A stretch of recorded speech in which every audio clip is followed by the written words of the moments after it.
Good evening. I'd like to call to order the 531st meeting of the City of Laurel Planning Commission. If you wish to be heard at this meeting, please sign the speaker list provided on the table at the side of the council chamber, and the chairman reserves the right to limit the amount of time each speaker has for each agenda item. Ms. Green, if you would please call the roll. Councilman Smalls. Here. Mr. Walford. Here. Mr. Williford. Mr. Wilson. Here. Mr. Kish. Here. Mrs. Highland. Chairwoman Bettman. Here. You have a quorum, Madam Chairwoman. Thank you. Agenda item 2, approval of the minutes from the June 9th, 2015 meeting. Has everyone received and reviewed the minutes? Are there any questions or a motion? Madam Chairman, I make a motion that we approve the minutes from the June 9th meeting of the Laurel Planning Commission. Do I have a second?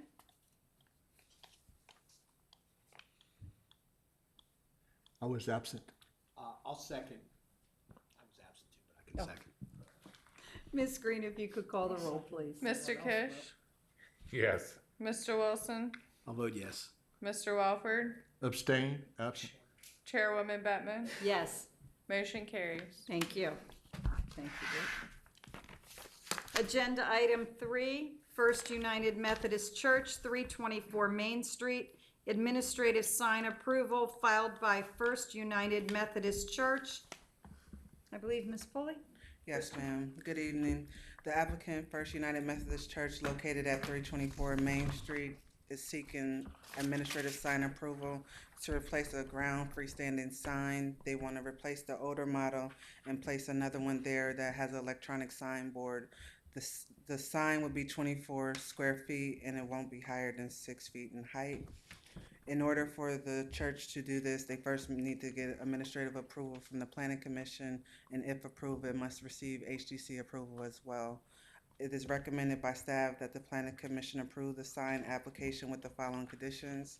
Applicant receive Historic District Commission approval, and the applicant obtains a City of Laurel sign, electrical, and building permit as well. Thank you. Thank you. Any questions for staff? I do not have anyone signed up to speak on this agenda item. Mr. Chairman. Mr. Wilson. I have no problem with this. We've gone through this with a number of churches. I think we've all feel that they're, that we grant a lot of latitude to the houses of worship here. And given all of that, I'll make a move that we approve agenda item number 3. And I second that, Madam Chairman. Ms. Green, if you would please call the roll. Mr. Wilson. Yes. Mr. Kish. Yes. Mr. Walford. I'll vote yes. I'm not thrilled with the sign. I don't think that it complements the old church from 1800s very well. But I'll leave that up to the Historic District Commission to decide on that. I'll go along with my fellow commissioners and vote yes. Chairwoman Bettman. Yes. Motion carries. Thank you. Agenda item 4, variance application number 852 for 14233 Greenview Drive, filed by Ribix Ruano for recommendation to the Board of Appeals. Mr. Nemeth? Yes, this is a variance to allow an existing gazebo, patio, and walkway within the 12 feet north side yard setback. The applicant purchased the property in 2006. It already had the patio and walkway, and there was no permit issued for that. What he did was he replaced the material for the patio and walkway. He added a gazebo, and he also added a walkway adjacent to the driveway without permits. Building inspector saw it, asked the planning department about it, and that's when we became involved. So contacted the owner and explained that permits were required, but it didn't meet the regulations, so he needed to file a variance. So for due process, we went ahead and mailed letters to all contiguous owners certified, which included the Homeowners Association, and I've received no negative feedback back. And We also received a letter from the north adjacent letter that was, north adjacent neighbor, which has included in your packet of information of support to allow the variance so that the gazebo doesn't need to be torn down. Despite this, the planning department is recommending against the variance for the following reasons. The flat property does not have a topographic hardship. The property does not have exceptional topographic conditions. The variance conflicts with the 12 feet north side yard setback established through the Plan Unit Development Existing Zoning District. And the variance will allow the existing construction. The variance will allow the existing construction to remain in the 12 feet north side yard setback, which will affect the enjoyment of neighboring properties. In conclusion, the applicant was informed of the planning department's negative recommendation, and a copy of the staff report was presented to him through email last week. And he's here today to present a favorable presentation. Thank you. Thank you. Before we hear from the applicant, do we have any questions of staff? Hearing none. Mr. Ruano, welcome. If you would state your name and address, please. My name is Ribix Ruano, and I live in 14233 Greenview Drive. And well, I'm here tonight because I made one of my biggest mistakes in my life. And well, as he said, you know, and the patio and the paper, not the paper, was already there, but it wasn't set. And me and my wife, I mean, really wanted to do something solid, and we decided to do it. And then we added that gazebo. I mean, we really didn't know exactly what type of permit we needed at that time, and we are not familiar with that. Anyway, that's not excuse. And we thought, you know, we only need permit just build something, addition or something like that. And we did it. And you know, then I got a letter from you, and that's why we are here. I talked to my neighbors, everybody. I mean, love what I did, but it's low, and I'm willing to cooperate and whatever it is. Thank you. Any questions of the applicant?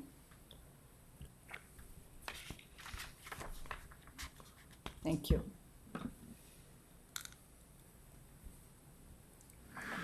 Madam Chair, when I walked back there to take a look at the property today,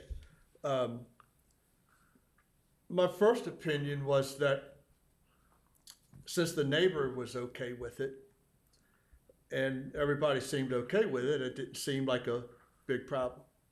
Then the more I thought about it, it is very close. It's within inches of the roof line of the house next door. And I got to thinking that, and it does have electricity running to it. It's got a ceiling fan in it. And a couple of things that came to mind were, should a fire occur in that gazebo, either from grilling, an electrical problem in the ceiling fan, outdoor ceiling fan, and whatever else might be plugged in there at times. If a fire did occur, I can see that fire transferring from that structure to the roof of the neighbor's house. And because of that, I felt that it was a good thing that the city recommended disapproval of the variance. Thank you. Mr. Wilson? So, you know, I thought of the same thing. Although we have properties in the city that are townhouse developments where, you know, they're stacked right up one against the other. You know, from a fire standpoint, it works pretty much the same way. You come out of one person's porch and you go to the other. So, you know, I get it, but I'm not so sure that would sway me. But I think if we're going to have, you know, ordinances with setbacks and things like that, as much as I've found myself in your shoes many times.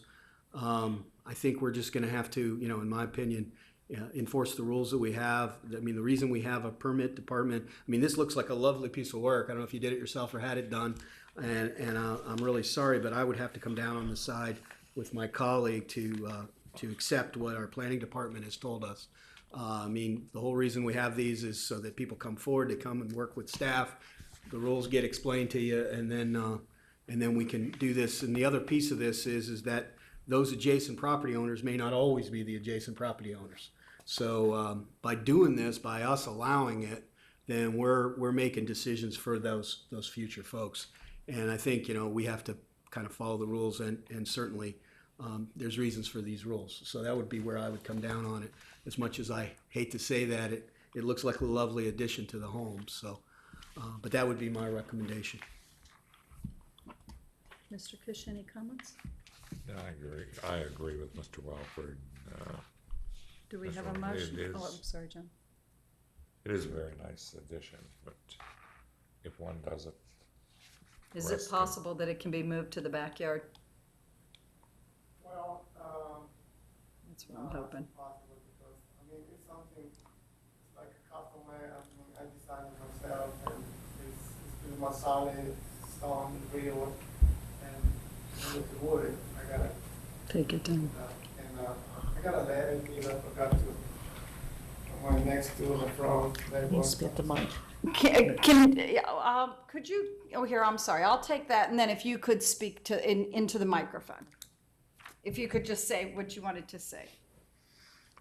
Yeah, it's like what we design is something real. It's a real stone, and the column, everything is like unique. I mean, I took my time with my wife trying to find out something, fancy. And I wanted to take it down. We have to. I mean, we cannot move it. Definitely Okay. We cannot. So we gotta go down and figure it out. I mean, build something else, or just leave it that way it was. Just the level from my front and next to neighbor that they support.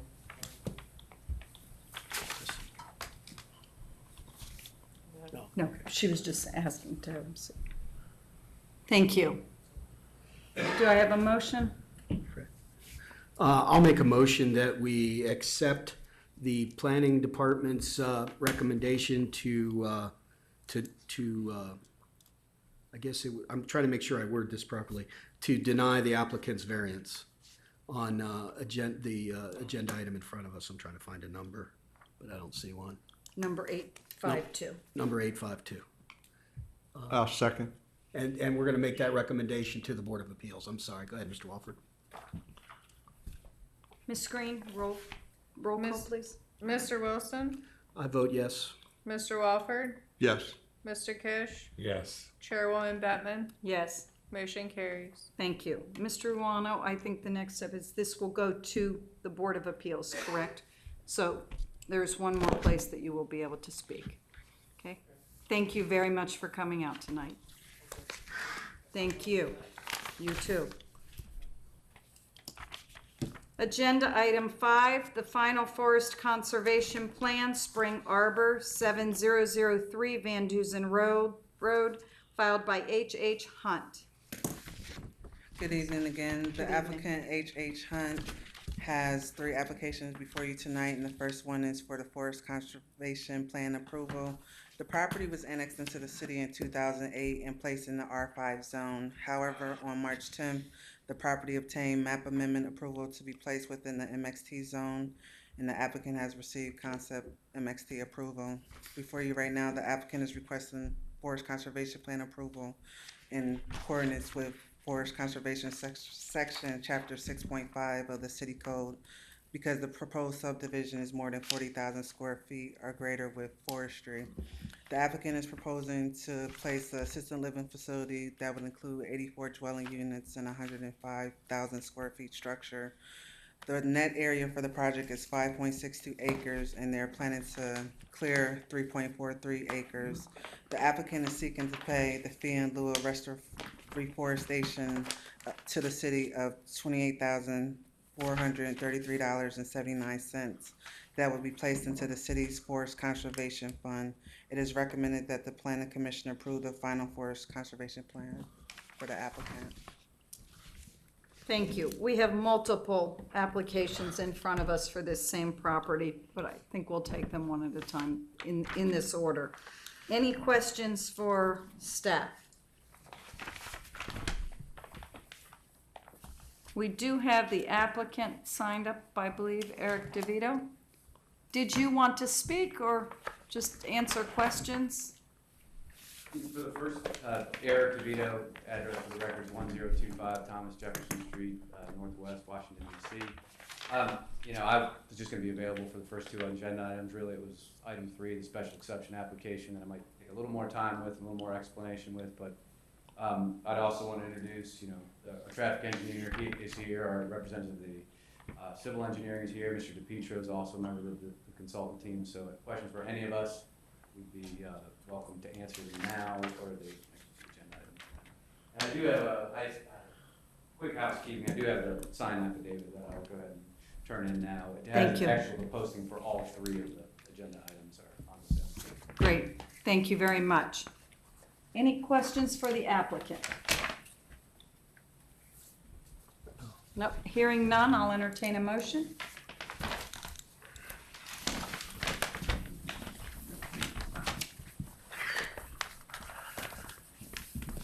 Madam President, I will make a motion to approve the final forest conservation plan for Spring Arbor, 7003 Van Dusen Road, as filed by the applicant, and also at the same time approve the action, favorable action on resolution 15-18-PC. Madam Chairman, I'll second that. Ms. On Green, both items. roll call, please. Mr. Wilson? Yes. Mr. Kish? Yes. Mr. Walford? Yes. Chairwoman Bettman? Yes, Motion carries. thank you. Agenda item 9, final plan of MXT application number 854, Spring Arbor, 7003 Van Dusen Road, filed by H.H. Hunt.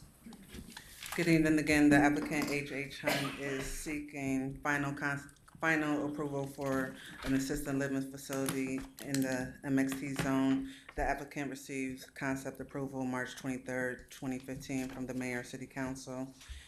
In the MXT zone, assisted living facilities are not allowed by right. Therefore, the applicant has before you a special exception application. They're filing it simultaneously. And with that, they're proposing to place 84 units in a 105,000 square foot structure with on-site parking. They're including to have 94 spaces, and they're required to only have 87.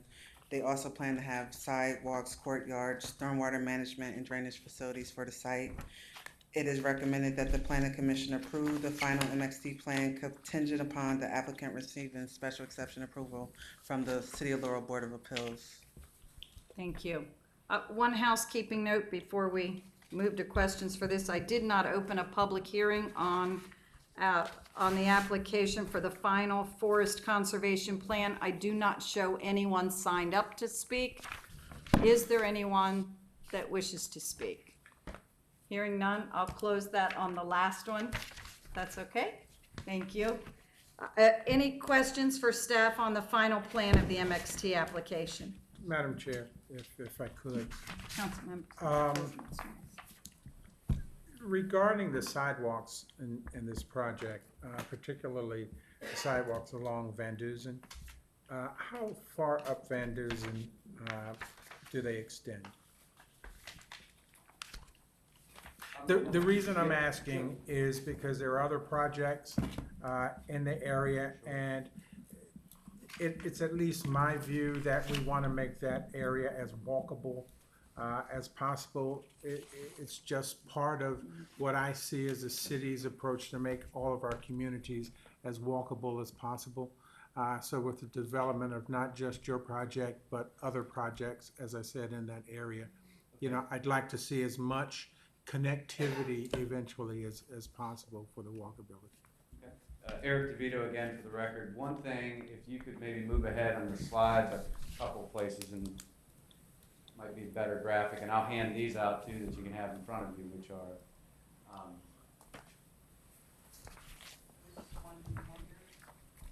that one, Michael, or that one? Thank you. There's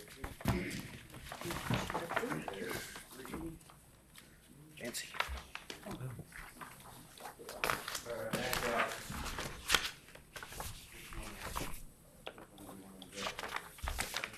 All right, so Tim Longfellow from GLW is gonna address your. Thank you, welcome. Good evening. Tim Longfellow, with Fitchick Little and Weber, address is 3909 National Drive, Burtonsville. The sidewalks for the Spring Arbor project will extend across the entire frontage of the property. Okay. And those sidewalks will be approved through our reviews with Prince George's County. Additionally, the Anderson's Corner project, which is basically, I guess, just to the west of this, also has some frontage improvements that'll be underway here, you know, to basically run across their frontage as well. The only remaining piece on this side of Van Dusen would be for Mr. Sue's property, and I understand that he's in the process of trying to position his property to move forward as well. So eventually, hopefully, everything will have sidewalks on the frontage. Thank you, and Madam Chair. Thank you. That's exactly what I wanted Absolutely. to stress, that with these projects being so close together and making sure that there was a continuous sidewalk there. So thank you very much. Thank you. Any other questions in reference to the final plan of the MXT? Hearing none, I'll open the public hearing on the application for the final plan of MXT, application number 852.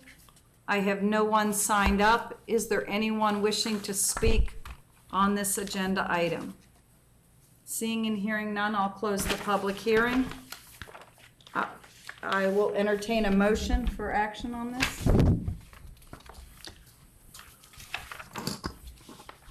Madam President, I Yeah. will make a motion that I'm trying to make sure which one we got here, number 9, right? Oh, here you go. You have the master list there. So make a vote to approve MXT application number 854, 7003 Van Dusen Road, and resolution number 1517-PC. Did I get that right? I think so. Do I have a second? Yes, I'll second that, Madam Ms. Chair. Green, if you would call the roll, please. Mr. Wilson, I vote yes. Mr. Kish, Yes, Mr. Walford, Yes, Chairwoman Bettman, Yes, motion carries. thank you. Agenda item 13, special exception application number 853, Spring Arbor, 7003 Van Dusen Road, filed by H.H. Hunt for recommendation to the Board of Appeals. Ms. Foley? Good evening again. The applicant is seeking special exception approval to place a assisted living facility in the MXT zone. The proposed project is slated to have 84 units with a mix of studios and 1-bedrooms. The facility will also cater to aging individuals that require specialty care due to dementia or Alzheimer's disease. The total amount of residents that the applicant is proposing to have at any given time shouldn't exceed 108. The applicant plans to break down with 60 units, 60 residents for assisted living facility and 48 for the specialty care. The proposed project facility will operate 24 hours a day, 7 days a week, year-round.